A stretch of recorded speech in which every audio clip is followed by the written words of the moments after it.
This thing keeps happening where I keep seeing people being like, I'm trying not to cry. You know, when they're speaking or they're with someone, I'm trying not to cry. I'm like, your body wants to cry. Let it. Let it out. Like, that is a physical, actual, like, manifestation of what your body needs right now, and you are fighting it. Yeah. We're stronger together, and I think just being able to be an individual communally. Yes. You know, like that's such an underrated skill and part of being a human.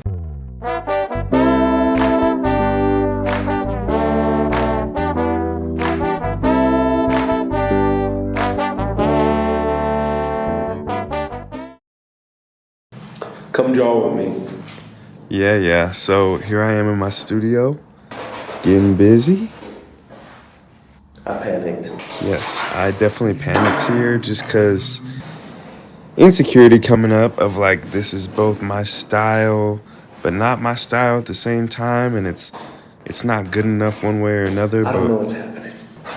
One thing that I pride myself on is trusting the process, both in life and on this painting. And I just keep going. I don't know what's to come of it, but sometimes art is ugly, and that's okay. Sometimes we're ugly as people. Sometimes we do things that we don't always agree with. And at the end of the day, art is just expression. So right now it looks like a clown, and I'm feeling like a clown as I'm making it. But not really, because I know deep down I can do something. And I just keep chipping away at it. And right here is where I start to have hope. I'm like, okay. Start getting aggressive with this. And voila. Smile. This is the end product. Thank you so much for watching. Welcome to episode 2 of Between Two Canvases. Here with me, I would like to I have the great pleasure of introducing, actually. She's a double bachelor's graduate of psychology and theater arts from the University of Michigan. She's a multifaceted designer with short film acting experience. She is the founder of Therapaint Nashville, where she fosters freedom, support, sustainability, and connectedness through a carefully curated paint throwing experience. Dedicated partner, mother and daughter, I introduce Jackie Laurian Long. Thank you. That's a very nice introduction. Yeah, thank you for being here today. I really appreciate it. Oh, thank you for having me. Yeah, it's such a pleasure. Like, you know, we've met recently, and just being able to like actually do this in this moment, like, man, it's awesome to be here. I just love being around other creatives. It just makes my heart so full. Likewise. Okay, so first thing we're gonna do is we are going to grab this pen that you have next to you, okay? So I just want you to just stand here, think about how your last 24 hours have been, embody that right now, put it into your hand, get it into this marker, and we're just gonna express it onto this canvas here with our eyes closed. You ready? Ready. All right, let's go.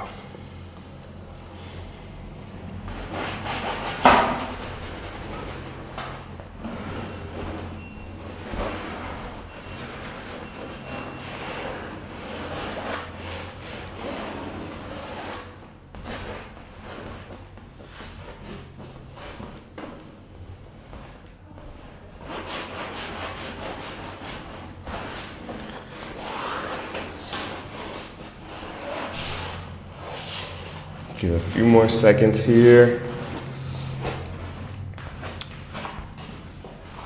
5, 4, 3, 2, 1.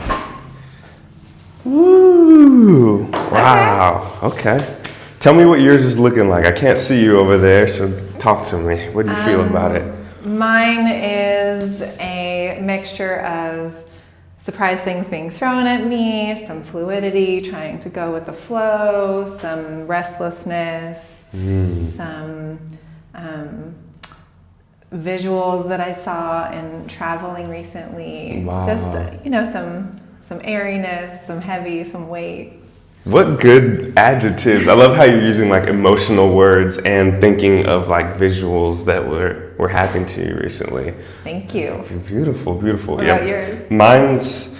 It actually kind of looks like a face in a weird way, but Ooh. there's some swirls in there. There's some jagged lines. I think I started similar to what you're saying. Definitely like fluid, flowy. Mine had some airiness, and then it got swirly there after that. So now let's give ourselves some paint. I'll do it for you. Okay, thank you. I feel like a waiter, like say when, when. Yes, yes, chef. Yeah. Yes. I can't stress enough, like it's awesome that you're here and we just put this, into the world, into reality. I love the way things come together. I feel like opportunities arise when you're in your flow. And it was when believe it or not, I started painting. I hadn't painted in a long time. And I think it was like the morning, like you called that afternoon, and like that morning I had started painting, and it was just like this weird frequency alignment. And I was like, this is a yes for me. Like, how did this come up out of the blue? 100% yes. Wow, and that's amazing. I love that you said that, because I'd actually found out about you maybe 6 months, 8 months prior to when I reached out to you, and I was looking for people to get on this show and just interesting people of Nashville, and I stumbled upon you, and it was like that seed, it connected again, and the fact that moment too, on the other side of it, met your painting experience moment, like, yeah, in a weird way, it's meant to be. Totally. And I feel like I have the soul of an artist, but I am not. I love to dabble in like lots of different modalities, but it was painting that morning that I like dipped into, and then here you are. So here we are. Amazing. So grateful. So use whatever brush you feel. Okay. Mix paints in whatever way feels comfortable to you. If you need more, there they are. If you want gloves, there they are. The first question I like to ask as we kind of get going here is, what color has been impacting your life the most lately? Oh, man, that's tricky. I think like I'm drawn to this warm clay color right now, like deep brick but earthy. Yeah. That color. Wow. Yeah. What a powerful color. Is that like I guess all clay is different. I'm not super familiar, but like that seems like a very natural clay, like one that you're digging and you find in the earth. Yeah, totally. For some reason, that's where I'm pulled right now. Green is a favorite of mine, and I love it. I have it like all over our studio. But I'm really drawn to like the grounded feeling of that like earthy clay. For some reason, it's just pulling me right now. Yeah. You said this brick, this clay color has been pulling you lately. How is that like manifested? Is it just in thoughts, or are you like wearing things like that, or are you drawn to items like that? Like, how do you kind of notice that that's happening? Yeah, I think I find there's something like secure about it. We have a room at the studio. It has a few different names, lovingly called the womb room, the Zen den, and it's that color. And I find that if I'm like out looking for things or just, in discovery mode, I'm drawn to that, whether it's a piece of like ceramic pottery or art or, a beanie. I just feel like, that feels like a hug. I guess. I don't know. There's something about that color that just feels really like safe and sturdy and like warm and connected. Wow. Safe, sturdy, warm, and connected. That's beautiful. That's incredible. This just came up to me now, but can you think of anything in that color that has been safe and connected to you? I guess as you described the womb room, Yeah. and we'll get into that in a second. I want to ask about what you do and give the people watching a chance to understand what it is that you do. But is there any item that's that color that's you feel specifically connected to? Oh, that's an interesting question. I've never thought about that. No, I don't think so. I think it really is like the elementalness, like the earthy connectedness. I don't think it's like an actual object. Yeah. I think it's just like the earthiness of it. Wow. And it is, we talk about colors for a long time here. I love colors. But it is a visceral color, you know? So I love the fact that you're mentioning it in that way. Because like you see that color and it is instantly like earth triggering, grounding, like beautiful. So on to this next question here. Okay. What is Therapaint and how did it come to be? Okay. Oh man. Well, Therapaint it's a non-clinical approach to releasing and processing emotions through the simple act of throwing paint. At the end of a session, we compost the work. So you're not allowed to try to make it beautiful. You're not allowed to perfect it. You aren't really allowed to give it any opinions or judgment. This is really just an explosion or expression of whatever you're holding and feeling, and then you have to walk away. And then we compost the work and use it as fuel in the garden. So it's really this like whole circle kind of representation of whatever it is that you've gone through, trusting and knowing that something beautiful will come from it, something beautiful will grow from it, and that you'll grow and be able to experience things differently because of letting go of that. So transformative. What an awesome idea. And like, we think of, you know, when I hear what you're saying, I think of like a rage room, right? Yeah. And rage rooms, they can be so destructive and they can be so activating to the nervous system. And the fact that what you're doing, yes, someone throwing paint may be activating, but like knowing that it's serving a bigger purpose, not only in their life, but to other life in that the garden and growing these beautiful plants that I'm assuming they can go out and look at, right? Yes. We have a garden out back and it's fed with the compost of previous works.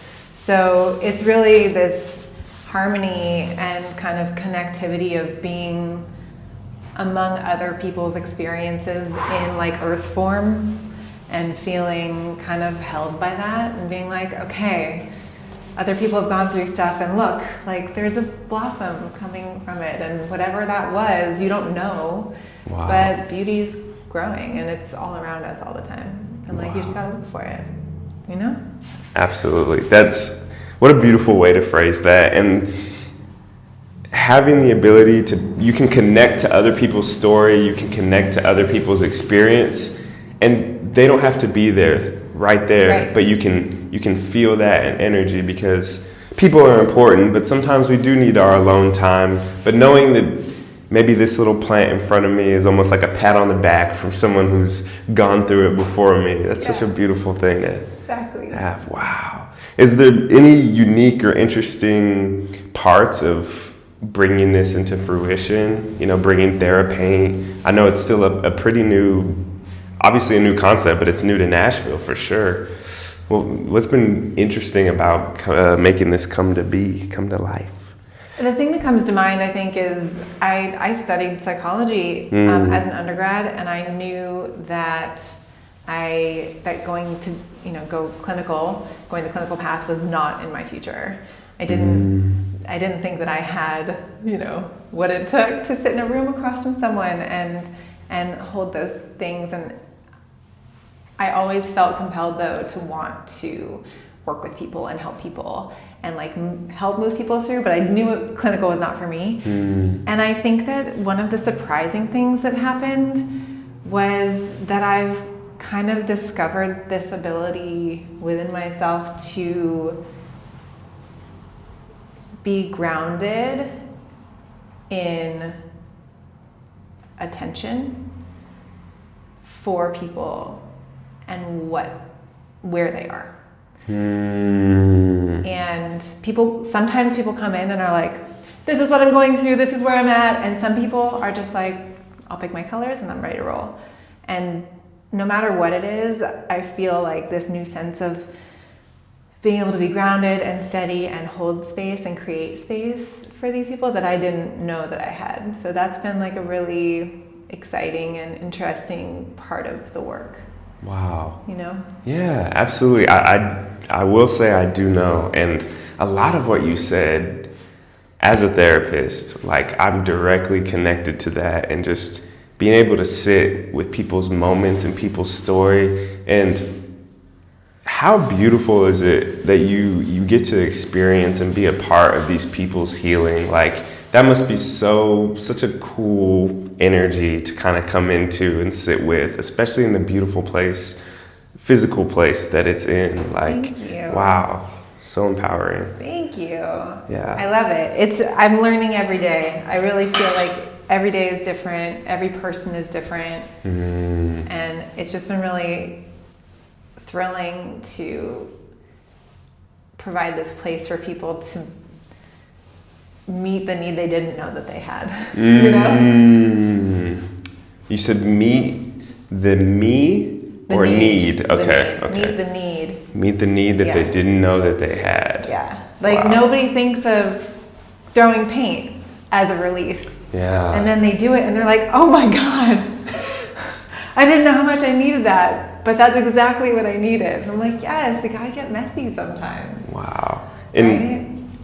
Absolutely. And like your studio is interesting. I took a visit there, and it's not just, they have a goal that they're aiming at, as in the paper, the compostable paper, but the whole room that they're in is able to get messy. And just having that freedom, I mentioned that earlier, that freedom of like, well, I gotta splatter like here. No, like splatter the ceiling for all, and right. that is so freeing to people. And in a society where we're getting away from it, but there's so many boxes and lanes and rules and this and that, we need to have that freedom. We need to have that ability to be a kid again and walk to the side of the road and pick up a rock and see what it does. And your space offering that is, I can't say it enough, is just such a grateful opportunity that Nashville has and just the world. So Thank you. Yeah. Thank you so much. I'm trying to think of the right way to articulate it. There is no right way. There isn't. That's the truth. It's one of those things that we just don't allow ourselves to like truly get messy in life. And when we do find ourselves getting messy, we're immediately faced with, how do I clean this up? Yep. Right? Or I'm gonna have to clean this up. Or how do I get back to point A when now I'm at, a different place? Yeah. And this kind of alleviates that impulse, because you walk away. Like you leave everything a total disaster. Yeah. And you just walk away and trust that something good will come. And you're not responsible for cleaning it up, because like it's not your mess anymore. You let it go, I do know. And what a fantastic, maybe not solution, but part of a solution to grief, because grief can be so heavy and messy. And it's like, grief isn't like spilled milk. Grief is like spilled, like the most stainiest thing ever, like this inky, and it can feel like I need to do something. Like this grief, I need to make it serve a purpose, or I need to fix it, or I need to clean it, as you said. And just being able to step back and be like, you know what, I don't have control over this. This is bigger than me right now, and I just need to ride along with what's happening in my body. And comparing that to your space is like someone's throwing paint, like when they have no control on what the paint looks like or what it does when it leaves their arm. Right. But the motion of releasing and just letting that be a part of their experience that's so cool. Thank you. Thank you. You gotta come try it. You Yeah, go. I 1000% will. I'm giving you so many flowers right now. I'm like on your space, but you got to. Bringing it back to you, Jackie, where does your typical day and creative expression intersect? I actually, through the recommendation of a friend who encouraged me to make space for creativity in my own life, I started to make time for some sort of creativity every day. I find that early mornings are usually when I can squeeze it in, before everybody gets up, and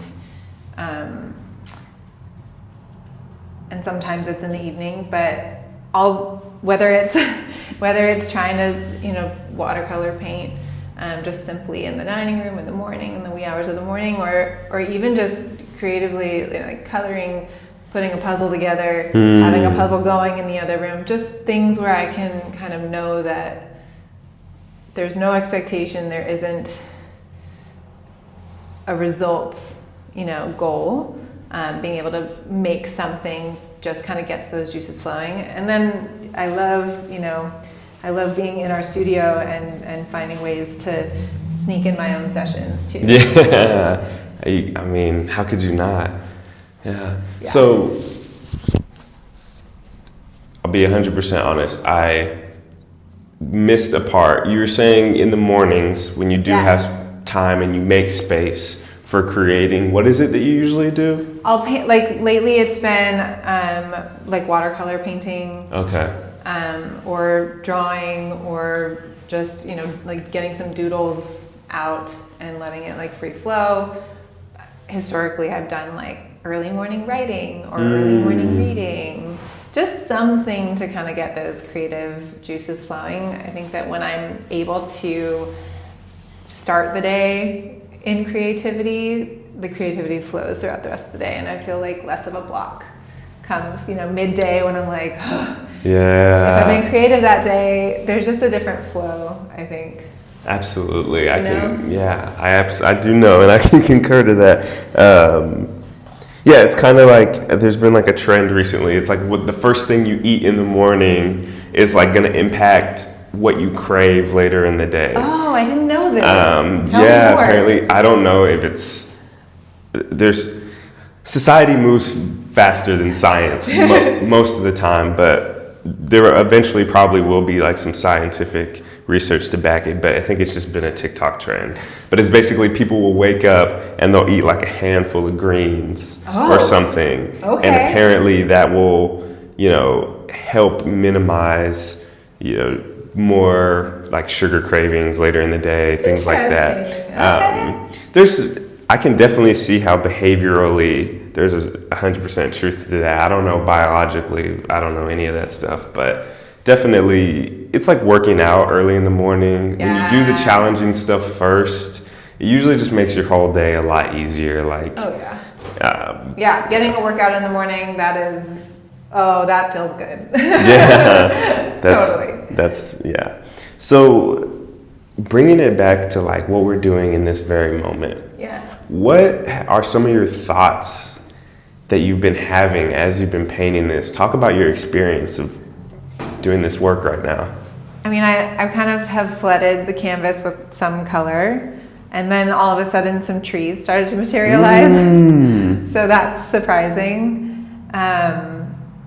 And I'm just like, okay, now we've got some trees. Okay, so it sounds like you're kind of just like going with what appears in front of you. Yeah. Have you had any like doubts if you've been here, like things looking a certain way or certain shapes or lines that have been more confusing or freeing? I mean, really, I just love playing with color. There's something so soothing about a brush on canvas. I think that I've gotten to a place in my life where I'm able to judge my creative work less. I think also because like it is not my work, it's not my job, and so really like being able to kind of just disconnect from outcome feels very like freeing. You know? Absolutely. Because I'm like, okay, now there's some trees. It's play, not work. Totally. Oh, fun. Yes, absolutely. Mostly just fun. Yeah. And I appreciate that you said that, because if anyone looks at my art or, you know, sees what I do as an artist, I'm definitely a play artist. Like, I'm not here to make things perfect. I can paint things very realistically, but like you said, this is not for perfection. This has not existed before. So what are we trying to make it into? You know, just have fun. We're just kids right now, you know? Totally. Oh my gosh, it's so fun. I love it. I love it. So we talked a little bit about this, but a huge result of Therapaint is this catharsis that people experience, right? This release. What happens when we don't have space in our lives to release?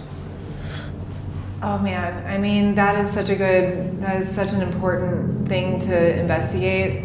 I think that there are so many limitations that come in when we're not being able to be expressive. I feel like we're not really able to like be in our truth. So energetic blocks, right? Being not able to be creative, not able to give and receive love fully, you know, to others and to ourselves. I think that when you are withholding or not able to express, you're not really allowing for those opportunities to present themselves too. And it becomes kind of a wall that you build up. And it's one of those, that's like breaking through that wall opens up so many opportunities for love and healing and truth and honesty and connection. But all those things are blocked if you're holding, I think. Yeah, I'm envisioning, you know, you mentioned a wall, and walls can be protective, but also imprisoning. And I'm sure a lot of people maybe come into your studio stiff and maybe leave with a little more wiggle room in their body. Totally. Free, Yeah, beautiful. definitely like lightness. That's one of the things people say like immediately is like, oh, I just feel lighter. You know, the whole idea came from feeling like I was just carrying this weight inside of me when I was going through, you know, my own difficult extended time in my life. And I felt like I was walking around, and on the outside I was holding it together and showing up for my people the way I needed to, you know, just like on paper and crossing all the T's and dotting all the I's, but I wasn't really present. And I felt like the outside totally did not reflect the inside. And I felt like the inside was this like tangly mess of pain and grief and trauma and fear. And I needed to get that feeling out. And I was doing traditional therapy and exercise and yoga and all those things. And I just felt like I needed to get that feeling out of my body. And I wanted to make a huge mess. I wanted to see it. You know? And so I knew there were rage rooms. I knew of those places, but I was like, oh man, they leave you more broken. They create more waste in the world. Like, that's not something that feels like it's going to resonate with me. And I was like, what if I did it with paint? But then I was like, well, acrylic paint, like, is probably not the best for the environment if I'm going to like try to like do something with it after, because I want it to not be a product. You know, I want it to be able to be thrown away. Gone. So then we're like, oh, what if it's compostable? You know, and that's where it just kind of spiraled and rolled out of control, and now here we are. Wow. And there's something to be said about clearly the type of person you are to have the power and the insight to go through that much healing, but also like, you know what, I'm going to create this for other people too. And I think that's the beautiful thing about being a creative entrepreneur. And there's a lot of like downsides to artists like wanting to engage in social media, and they're like, oh, artists back in the day used to, just paint alone. And like, yes, and those artists were broke and they died before anyone knew who they were, right? Yeah. And so there is something to be said about going through pain, going through grief, trauma, having the space in your body to overcome that, work through it, make it a part of your life, and then make it a part of other people's lives. I mean, I encourage more people out there to learn from Jackie, and your pain does not have to be a crutch. You can use this to inspire other people. Thank you. Yeah. I think that one of like the main things that I learned through like those darkest times was I thought that I had to, get through it alone. And, people are like, you'll never get more than you can't handle. I'm like, that's not actually true. Yeah. But you'll never get more than you can handle alone. Mm-hmm. And that like leaning on other people is so important. And I think that that was something that I undervalued before, and creating this space for people is my like expression of being like, no, give it away. Like there are pathways that can help you if you don't try to hold it all by yourself. Absolutely. Like, how powerful. And I think like tapping into some of my audience here, but some of the people listening, watching, like men, we traditionally, I'd say, like that's a big thing I think we need to steer away from. What you said, like you can't get more than you can handle is like a message we're taught. And like for sure, like I've had my plate overfull. Like I feel like sometimes my capacity is a teacup and someone's trying to pour, a big pot of shit into it. And Yes. but hey, reach out, call somebody, go get therapy, we're stronger together. And I think just being able to be an individual communally, that's such an underrated skill and part of being a human. Oh, yes, totally. I love that. Being an individual communally.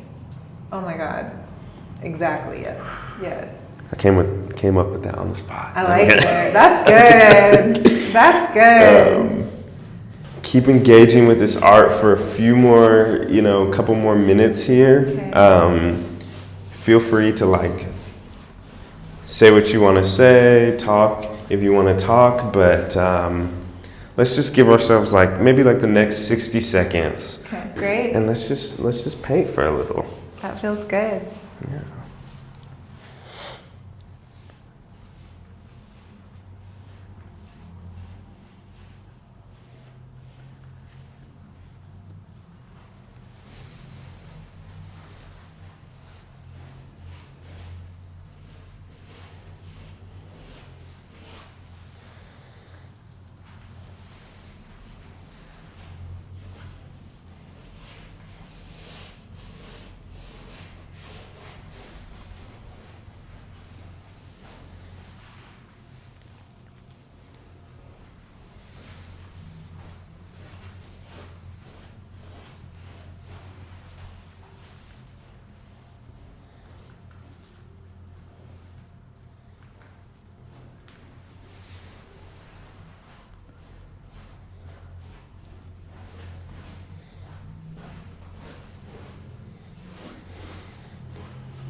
So we'll go for a few more seconds here, and then we'll move on to our next segment to wrap up the show.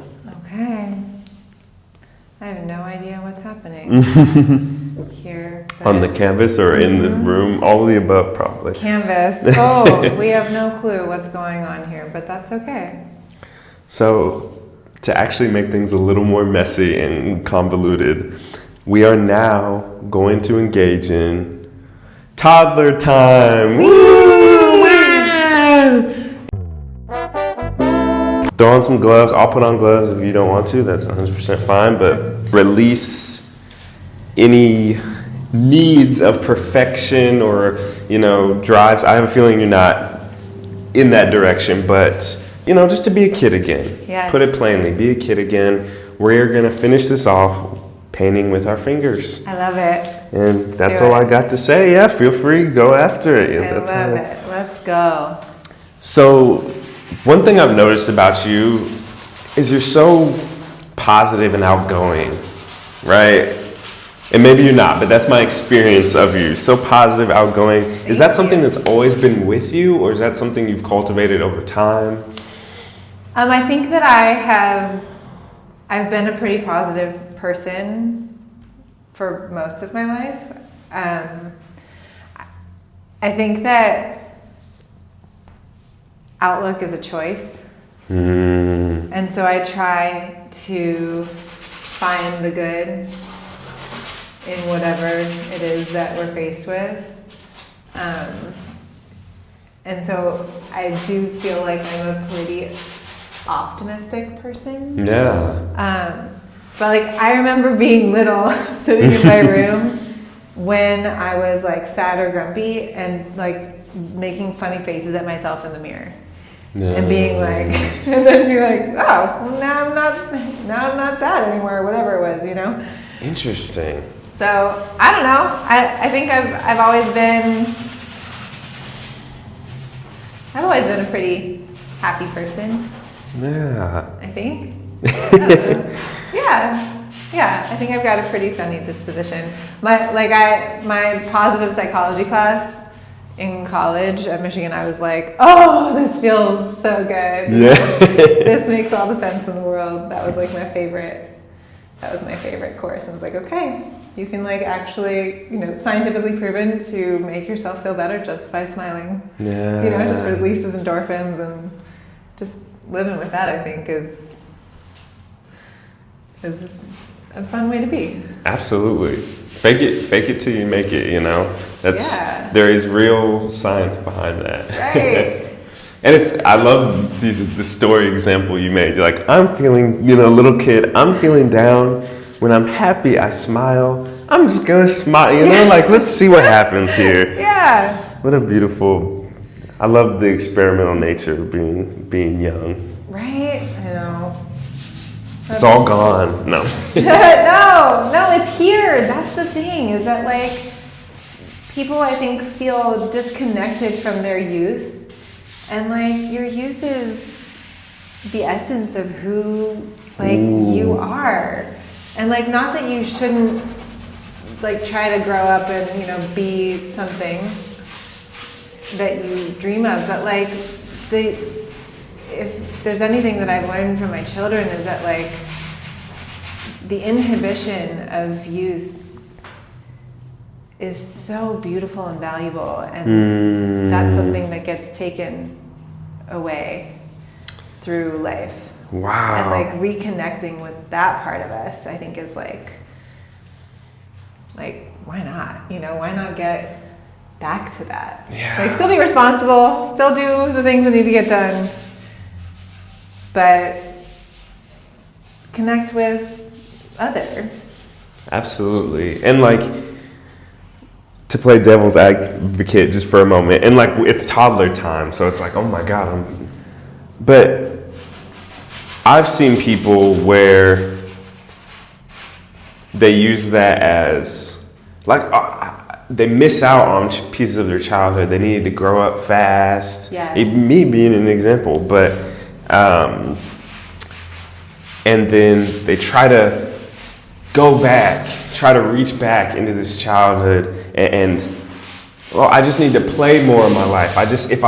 If I get drunk enough, if I party hard enough, maybe it will make me realize that I'm free and I'm a kid again. Oh, and there's, I've seen it happen with people, but I think the healing comes, it's in those little moments, like you said. It's in those like small things where you look, and only a kid would choose to do that in the moment. An adult actually would be the one to choose to get drunk and party, not a kid. Right? Like the child choice is to, like I mentioned earlier, like you're taking a walk. Hey, like, that's a funny looking rock. Let me just start kicking it down the street and then pick it up and see what happens and maybe put it in my mouth. Weird thing. But like, just curiosity, I think is what it comes to. Like, totally. Where do you find yourself being curious in your life? Towards things or just in general? I'm curious to the reactivity that comes up in myself and others in different situations. I think being a mother has really impacted me in such a deep way that I just see the world more through their eyes and wonder, like, how do I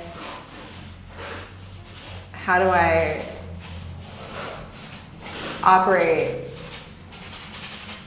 as a guide for them, and also as them as the guide of, like, what do I need to learn? What do I need to explore? What is this situation teaching me? Wow. And like, how can I do better? How would I have done this before? How am I doing it now? That kind of thing. What about you? I'm not a father, but I'm just kidding. I know what you're saying. Where does curiosity? Yeah. I've always been really curious, but to relate back to something you just said is like your curiosity towards your reaction to yourself is kind of how I understood it, right? The reaction to, like, why am I doing this? I think that's such a recipe for growth. And I think me getting older, I've come to understand that that's a quality that has helped me develop throughout my life, is just having genuine curiosity for my own behavior. Like, I'm eating cereal at 2 a.m. Why am I eating cereal at 2 a.m.? Like, where did this come from? Versus being like, oh, I'm a piece of shit, or I'm not a good person because I did this. But just being genuinely like, I had a really hard day. Why was my day hard? And just kind of, and that's helped inform my practice. And I think just being a therapist, anyone who's trying to be a therapist out there, just counseling, if you are just curious into people, they will give you all the information that you need to know. Ooh. And they will, like, I've heard it put this way, but be more interested than interesting, and that's more of like a marketing technique or just being a good person. But in therapy, it shows up. It's just me just being curious into people's stories. I'm not here to judge you. I'm not here to put you in any sort of box. Tell me what happened, Yeah. And I feel like listening in general is one of those, like, underrated skills. Yes. Right? Like, yes. That is the thing that I feel like would just heal all. If people just listen to each other a little more. Absolutely. And like, you hear like people say like, listen more. But like, if you don't know how to listen, you can listen as much, you can listen all day, but you're not gaining and receiving the information you need to receive by listening. Totally. Yes. For sure. So, Can I take some more white? Or yeah. No. Take some more white. I have one final question for you and we'll wrap up. So we got the last few minutes here, okay? Okay. All right. Jackie, first I want to say thank you for being here today. I'll say it again, but Thank you for having me. It's so fun. Absolutely. I've been having a great journey, and with this painting and with you across, and what a great way to start the day, right? What is your vision for a better future, and how can listeners help? Ooh. Take your time, What is my vision for a better future, and how can listeners help?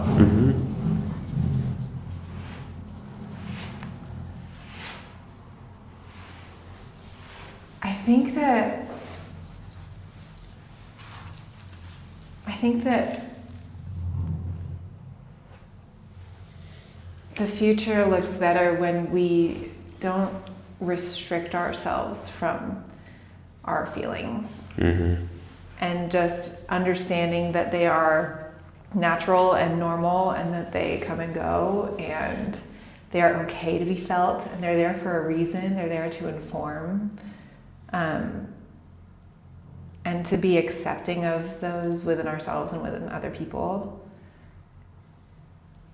And I think that humanity would be such a gift if people could allow people to feel the way that they feel, instead of trying to put people in a box all the time. Or I see people, this thing keeps happening where I keep seeing people being like, I'm trying not to cry. When they're speaking or they're with someone, I'm trying not to cry. I'm like, your body wants to cry. Let it out. Like, that is a physical, actual manifestation of what your body needs right now, and you are fighting it. So I think if people allow themselves to feel, they'll find more connectivity in their lives and with each other too, and more understanding, and be like, oh, we are so much more the same than I thought. Wow. Yeah. Beautifully said. And it takes, at this point in time, it takes courage to feel your feelings fully. Yes. And it takes bravery, not only in front of others or around others, but just to yourself. Like, I'm trying not to cry. Well, can you cry? Is that even something that you've practiced? Ooh. Is that something that's accessible to you?